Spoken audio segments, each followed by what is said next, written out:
নবী সাল্লাল্লাহু আলাইহি সাল্লাম বলেন, আমার যে উম্মত প্রত্যেক শুক্রবার দিন আসরের পরে 80 বার একটি দুরূদ শরীফ পড়বে, আল্লাহুম্মা সাল্লি আলা সাইয়্যিদিনা মুহাম্মাদিন নাবিয়্যিল উম্মি ওয়া আলিহি ওয়া সাল্লিম তাসলিমা, এই দুরূদ শরীফটা আমার যেই উম্মত প্রত্যেক শুক্রবার দিন আসরের নামাজের পরে বৈশা পড়বে, রাসূল বলে আল্লাহ তাআলা তাকে 80 বছরের গুনাহ মাফ করে দিবে।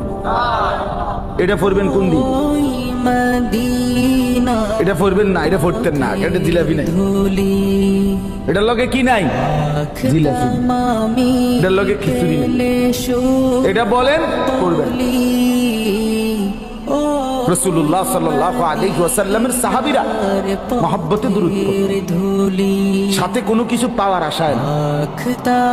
রাসূলুল্লাহর ভালোবাসা, নবীজির ভালোবাসা। অতএব ভেবে দেখেন বাপ।